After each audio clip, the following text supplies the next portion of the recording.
আসসালামু আলাইকুম। ফ্যামিলি কার্ডের জন্য আপনি কিভাবে নিবন্ধন করবেন এবং কিভাবে আপনি ফ্যামিলি কার্ডটা হাতে পাবেন, আজকের এই ভিডিওতে সেই বিষয়টা সম্পর্কে বিস্তারিত বলবো। ফ্যামিলি কার্ডের জন্য আপনি সরাসরি আপনার অনলাইনের মাধ্যমে আপনি আবেদন করতে পারেন। এছাড়াও আপনি আপনার এলাকার স্থানীয় প্রতিনিধি যারা রয়েছে, যেমন মেয়র, কাউন্সিলর, চেয়ারম্যান এর কার্যালয়ে গিয়ে আপনি সরাসরি সেটা আবেদন করতে পারবেন।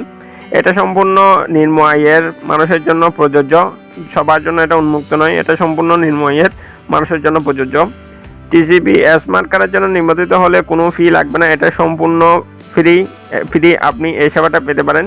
টিসিবি স্মার্ট কার্ডের জন্য আপনাকে নিবন্ধিত হতে হলে আপনাকে যেসব কাগজপত্র লাগবে তার মধ্যে হচ্ছে আপনার জাতীয় পরিচয়পত্র বা জাতীয় পরিচয়পত্রের নাম্বার এবং আপনার জন্ম তারিখ, এবং আপনার যে জাতীয় পরিচয়পত্র রয়েছে সেই জাতীয় পরিচয়পত্রের আওতায় একটা আপনাকে সিম কার্ড সংগ্রহ করতে হবে, এবং সেই সিম কার্ডের আওতায় আপনার বিকাশ বা নগদের একটা অ্যাকাউন্ট আপনাকে থাকতে হবে।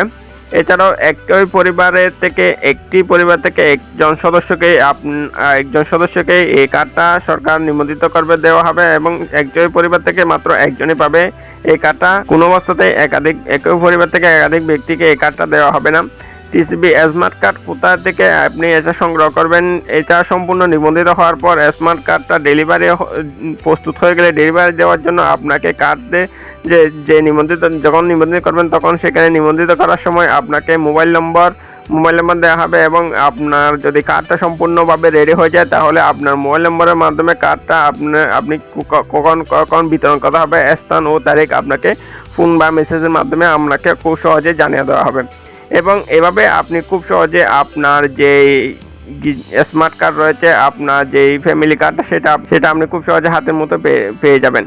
এছাড়াও আরও বিস্তারিত তথ্যের জন্য যে সরকারি ওয়েবসাইট রয়েছে tcbseva.com, এই ওয়েবসাইটে গিয়ে আপনি বিস্তারিত তথ্য সংগ্রহ করে নিতে পারেন, এবং এইসব তথ্য সংগ্রহ করার পর আপনি আপনার পরবর্তী পদক্ষেপ বা স্টেপ আপনি খুব সহজেই নিতে পারবেন। বন্ধুরা, এই হচ্ছে আজকে ভিডিও ভালো লাগলে অবশ্যই একটা লাইক করে দিবেন, আর আমাদের চ্যানেলে যদি এখন আপনি সাবস্ক্রাইব করে না থাকেন তাহলে অবশ্যই সাবস্ক্রাইব করে সাথেই থাকবেন। সবাই ভালো থাকবেন। আল্লাহ হাফেজ।